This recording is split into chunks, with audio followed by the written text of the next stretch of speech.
Amém. Amém. Já iniciamos. Só conferir aqui já. Iniciou, né? Já.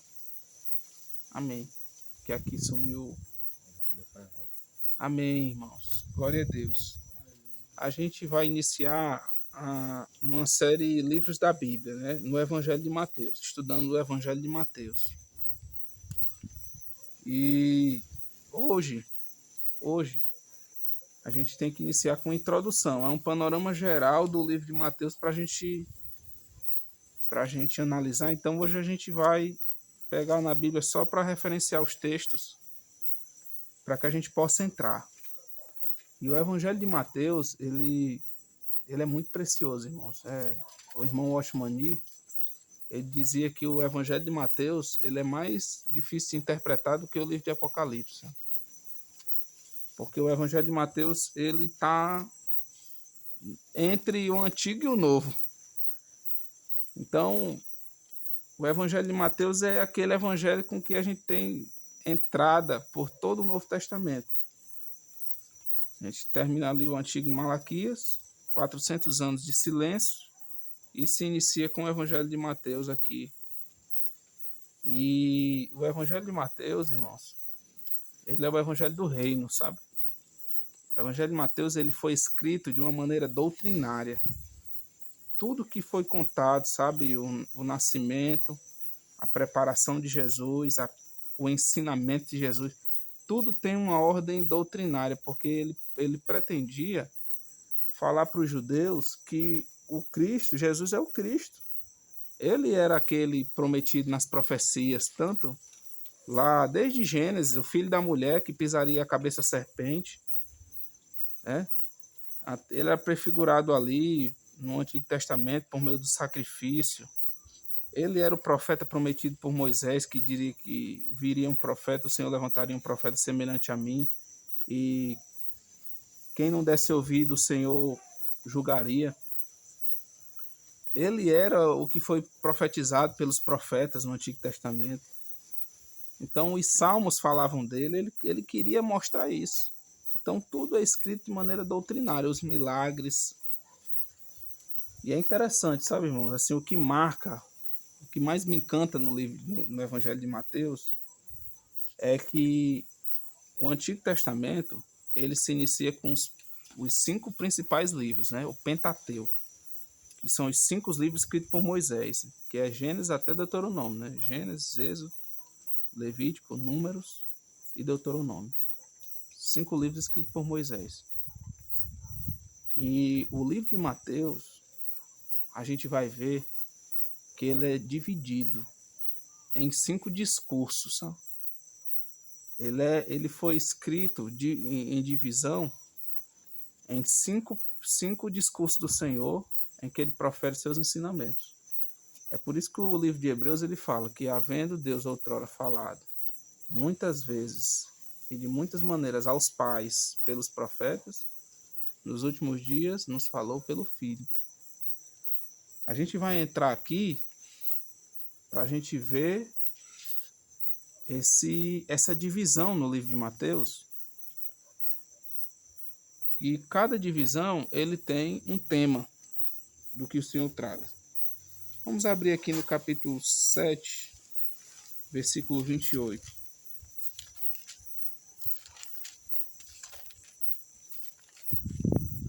Capítulo 7, versículo 28, diz assim, ó. E aconteceu que, concluindo Jesus este discurso, a multidão se admirou da sua doutrina. Que discurso era esse que Jesus concluiu?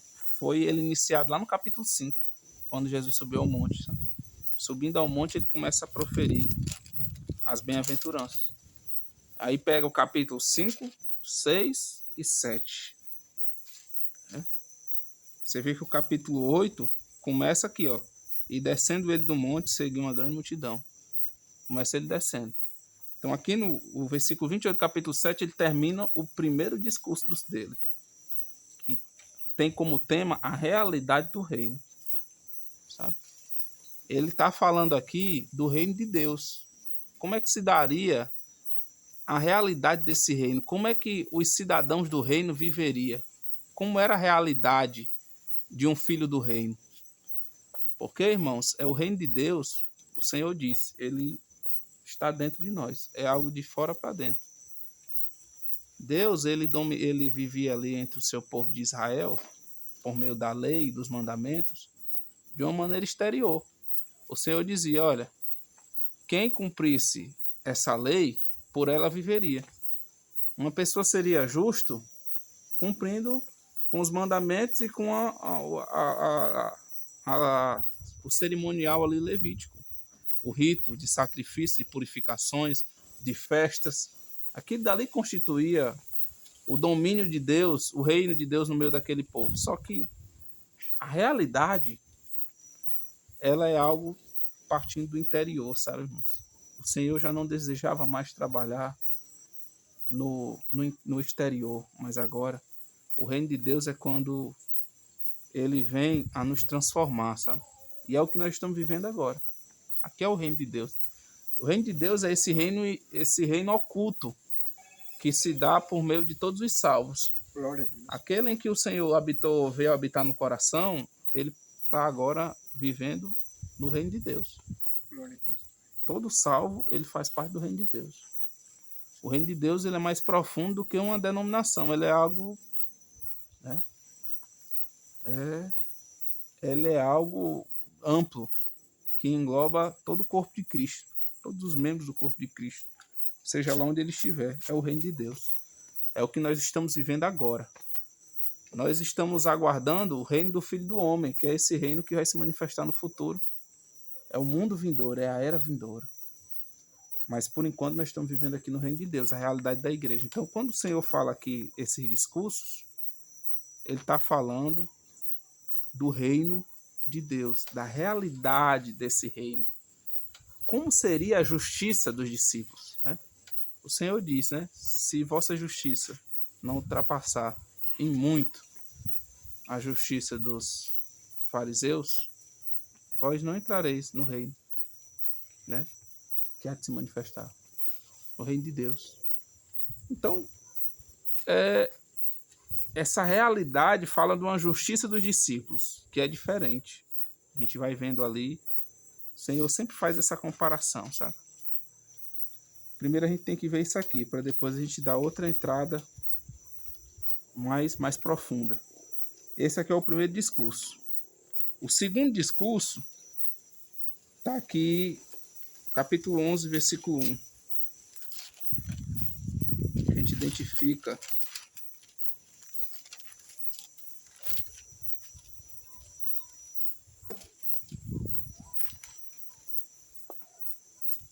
e aconteceu o quê? 11:1.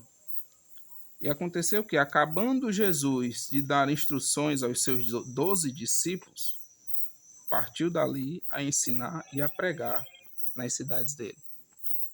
Aqui, Jesus acaba de proferir o seu segundo discurso, que tem como tema chamado aos filhos do reino. É nesse segundo discurso aqui que ele fala como deve ser o chamado, que ele chama os filhos do reino. É aqui, no capítulo 10, né? Na verdade a gente tem ali desde o 8, mas é no capítulo 10 que a gente tem o centro desse discurso. É quando Jesus fala, né? Aquele que ama mais pai e mãe do que a mim não é digno de mim. Essa entrega é um chamado aos filhos do reino. É pessoas que se lançam. É aqui que o Senhor trata de toda essa vocação dos filhos do reino, desse povo que o Senhor está chamando. Como é esse povo? Como é que a gente se identifica esse povo? Aqui é o segundo discurso que o Senhor fala, do capítulo 10 e 11. Termina aqui no capítulo 10, todo o capítulo 10, mas a gente vê que desde o capítulo 8 ali o Senhor já se inicia, mas é aqui no capítulo 10 que há o núcleo desse discurso, que se encerra aqui no 11. Aqui no capítulo 13, versículo 53, a gente vai ver o Senhor concluindo o terceiro discurso.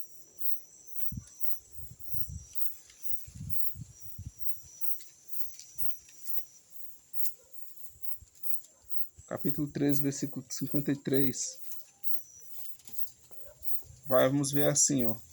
E aconteceu que Jesus, concluindo essas parábolas, se retirou dali. Aqui o Senhor fala do mistério do reino dos céus. Aqui a gente, nesse capítulo 13 do Evangelho de Mateus, a gente vê o terceiro discurso do Senhor. Que o Senhor fala do reino dos céus por meio de parábolas. Ele inicia falando do semeador, depois ele compara o reino dos céus a um homem que semeou seu campo, veio o inimigo e plantou o joio. Depois ele fala da semente de mostarda, o reino dos céus seria como uma semente de mostarda, que cresce. Lá ele fala da mulher que esconde o fermento nas 3 medidas de farinha. Ele fala daquele que esconde, que acha um tesouro, sabe? Aquela que lança a rede. Tudo aqui no capítulo 3 ele fala, é o terceiro discurso do Senhor acerca do reino. É o reino em mistério. Isso aqui é para os discípulos, sabe? Para aqueles que o Senhor deu por revelação, dá a entender o significado do que é o reino dos céus. O quarto discurso, capítulo 19, versículo 1.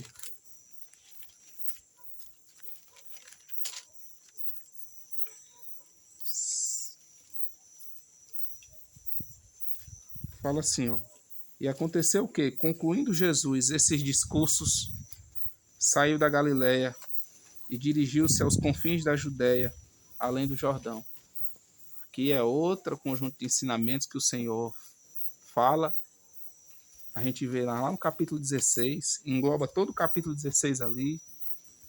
E é aqui que a gente vê falar da igreja. É no capítulo 16, versículo 20, que a gente vê o Senhor falando. Tu és Pedro, e sobre esta pedra edificarei a minha igreja, e as portas do inferno não prevalecerão.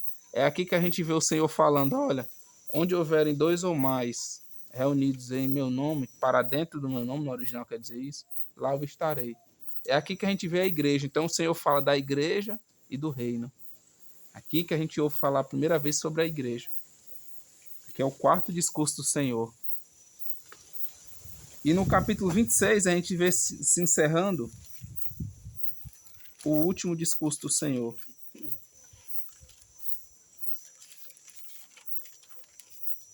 Capítulo 26, versículo 1.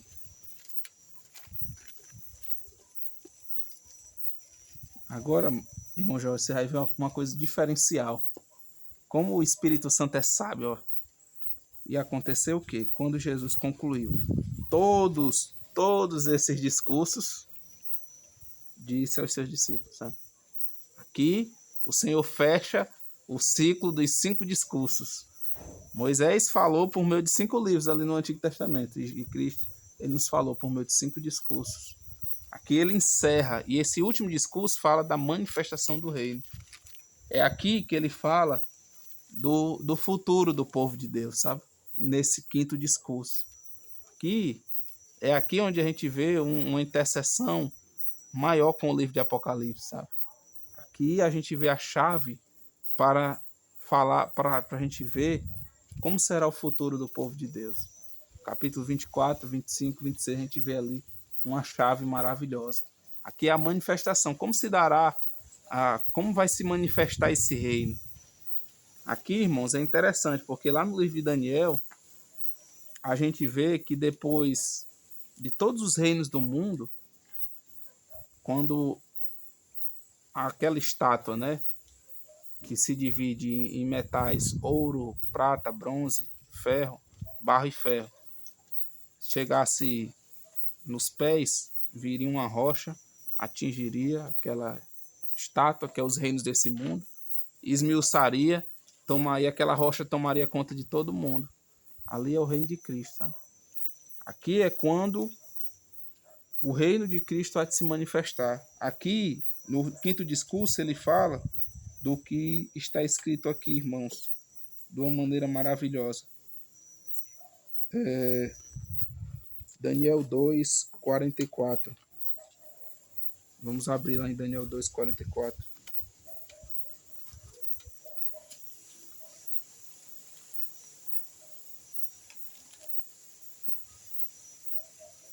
Daniel é depois de Ezequiel.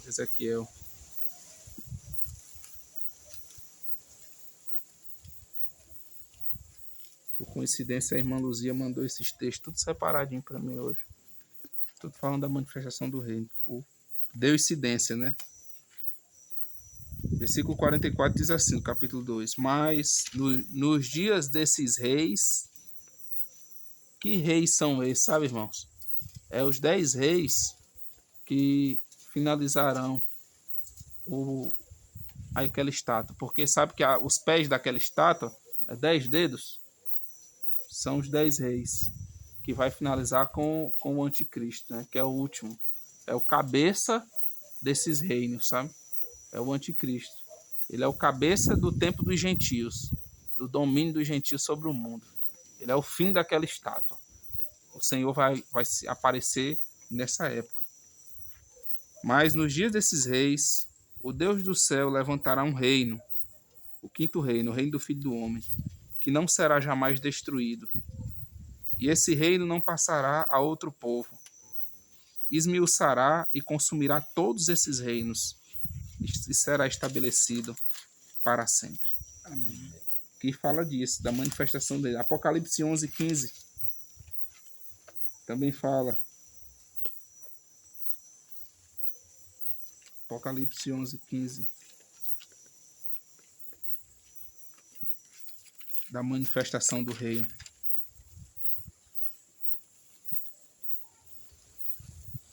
Fala assim, ó. E tocou o sétimo anjo a trombeta, e houve no céu grandes vozes que diziam: os reinos do mundo vieram a ser de nosso Senhor e do seu Cristo, e ele reinará para todo sempre.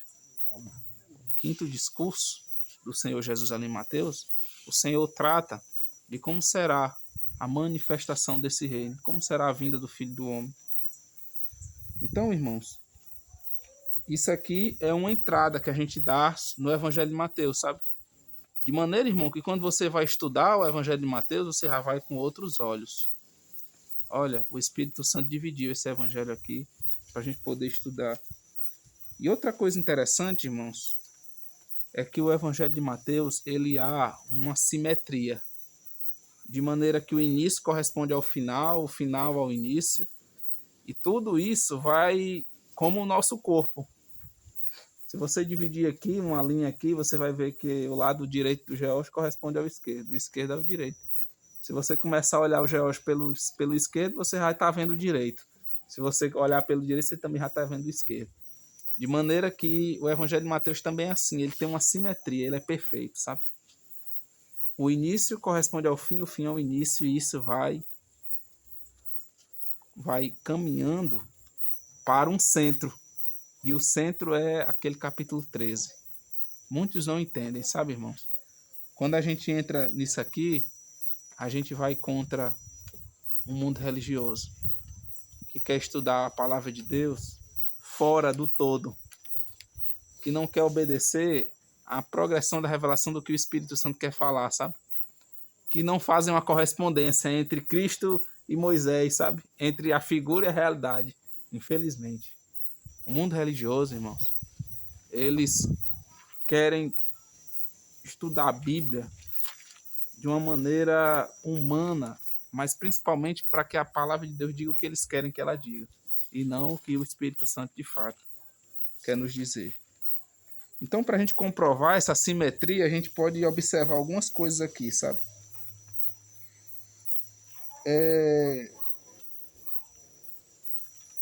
O início do Evangelho de Mateus, a gente vê que no capítulo 1 a gente tem a genealogia, primeiramente falando. Temos 42 gerações ali que fala da descendência real do nosso Senhor Jesus Cristo, que comprovam. Aí no capítulo 2, a gente tem o Senhor fugindo, né, do Egito, fugindo para o Egito para salvar sua vida, Herodes perseguindo, né, porque aqueles magos, os sábios do Oriente, né, vieram e falaram acerca do rei, e Herodes, ele era rei e tinha medo de que esse rei tomasse o reinado dele e queria matar esse rei. Então aí a gente tem o Senhor fugindo. Capítulo 3. No terceiro a gente tem o João Batista pregando, temos o batismo. No quarto capítulo nós temos a tentação e no quinto nós temos a preparação, a pregação do nosso Senhor. Então, irmãos, a gente vê uma correspondência quando, lá no capítulo 5, por exemplo, a gente tem 8 bem-aventuranças. E lá no final do Evangelho de Mateus, no capítulo 26, a gente vê o Senhor falando de 6 ais. O Senhor fala bem-aventurados, os pobres, os mansos, né? Os que têm fome e sede de justiça. E lá no final ele fala: ai de vós, fariseus, né? Que coais que coais o mosquito e engole um camelo, que dais o dízimo, que vive essa aparência, essa hipocrisia. Você vê que lá no início do Evangelho de Mateus, ele fala de como é que o Senhor deseja que seja a justiça dos filhos do reino, a realidade interior de quem vive no reino de Deus, que é interior. E a gente vê lá no final Deus, o Senhor condenando a hipocrisia. A hipocrisia, irmãos, é uma máscara, sabe? Hipócrita no teatro grego era aquele que usava uma máscara, que vivia de uma aparência exterior, mas que na realidade não era aquilo dali. Então, os fariseus, eles viviam disso. Então, no capítulo 5, a gente tem 8 bem-aventuranças. Lá no capítulo 26, a gente tem, no final, 6 ais contra os escribas fariseus. No início do Evangelho de Mateus, no capítulo 2, a gente tem ali os sábios do Oriente adorando ao Senhor. E esses são gentios. No final, a gente tem aquele centurião gentil falando, verdadeiramente esse aí era filho de Deus, quando vê o tremor, sabe? O céu se enegrecer. A gente tem mulheres no princípio do Evangelho de Mateus, com aquelas mulheres que aparecem naquela genealogia, Raabe, sabe? Ruth, que não é normal. Na genealogia do judeu, não aparece mulher, sabe? Mas o Espírito Santo, ele achou por bem colocar ali tanto aquela prostituta como aquela estrangeira, aquela moabita, na genealogia do nosso Senhor. E no final a gente tem as mulheres ali indo até o sepulcro do Senhor. No início do Evangelho de Mateus a gente tem anjos anunciando o nascimento. E no final a gente tem anjos anunciando a ressurreição do nosso Senhor. No início do Evangelho de Mateus, irmãos, interessante, a gente tem 3 tentações. No capítulo 4, Satanás tentando Jesus. Se tu és filho de Deus, transforma essa pedra em pão. Se tu és filho de Deus, se joga daqui, que os anjos vão te aparar. Se tu és filho de Deus, né? Não, me adora, que eu vou te dar tudo, todos os reinos desse mundo. No final do Evangelho de Mateus, a gente tem 3 tentações também. Vamos ver lá. Capítulo 26, 36. Mateus 26, 36.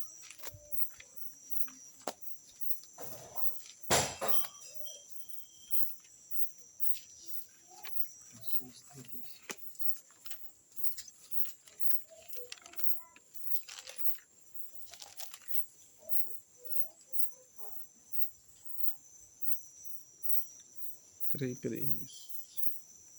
Deixa eu só achar aqui a primeira tentação do Senhor.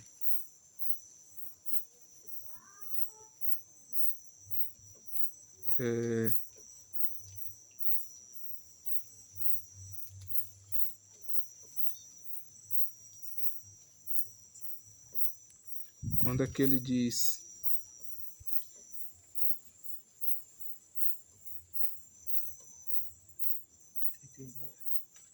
Como é? 39, é?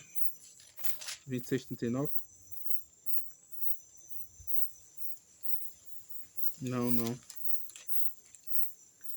Quando o Senhor fala assim, ó.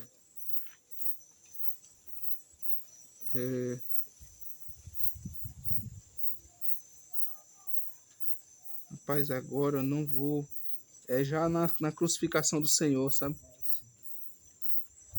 É aqui já na crucificação do Senhor. Quando ele manda descer da cruz, sabe? Salvar a ti mesmo. Tem uma ordem, eu vou mostrar aqui os outros.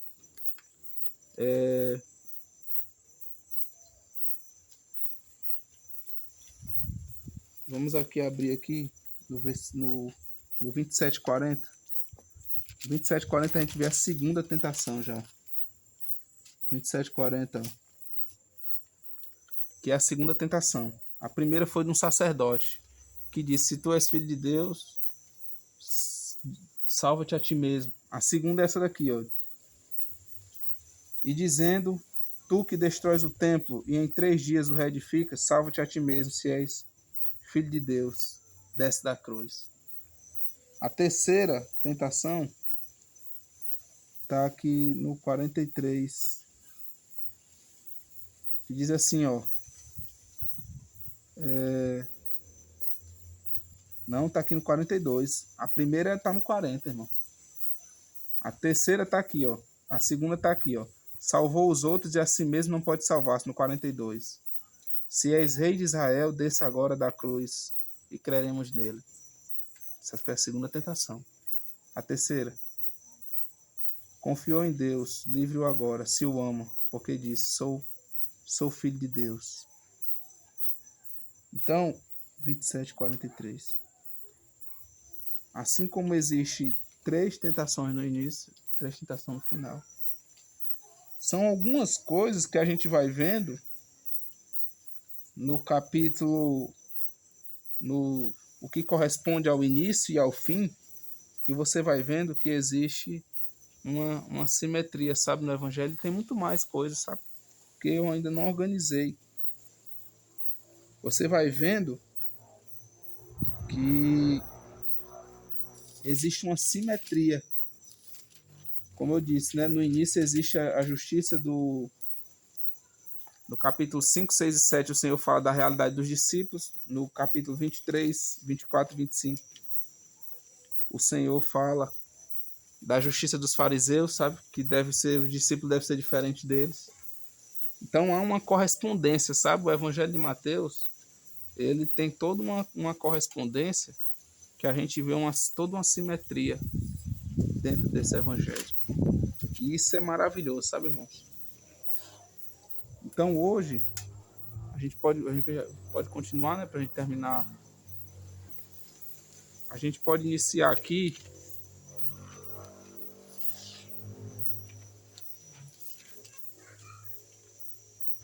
Não, hoje a gente fica por aqui. Depois amanhã a gente